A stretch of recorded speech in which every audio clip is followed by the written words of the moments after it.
যুক্তরাজ্যে Liverpool football ক্লাবের premier league trophy উদযাপন চলছিল সোমবার সন্ধ্যায়। হাজারো সমর্থক রাস্তায় জড়ো হন পছন্দের দলের প্যারেড দেখতে। এ সময় হঠাৎ একটি গাড়ি ভিড়ের মধ্যে ঢুকে পড়ে। এতে কয়েকজন লোক আহত হন। আহতদের মধ্যে 4 জন শিশু রয়েছে। এ ঘটনায় একজনকে গ্রেফতার করা হয়েছে। মার্সিসাইড পুলিশ এক বিবৃতিতে জানায়, গ্রেফতার হওয়া ব্যক্তি লিভারপুল এলাকার 53 বছর বয়সী একজন শ্বেতাঙ্গ ব্রিটিশ নাগরিক। নর্থ ওয়েস্ট অ্যাম্বুলেন্স সার্ভিস প্রধান ডেভিড কিচিন এক সংবাদ সম্মেলনে জানান, মোট 27 জনকে হাসপাতালে নিয়ে যাওয়া হয়েছে। এদের মধ্যে একজন শিশু এবং একজন প্রাপ্তবয়স্ক গুরুতর আহত হয়েছেন।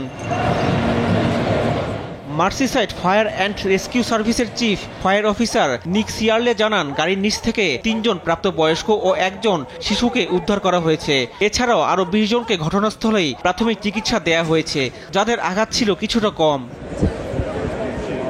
স্থানীয় পুলিশ জানায়, সোমবার স্থানীয় সময় সন্ধ্যার দিকে তাদের কাছে খবর আসে যে শহরের কেন্দ্রস্থলে একটি গাড়ি পথচারীদের উপর উঠে গেছে।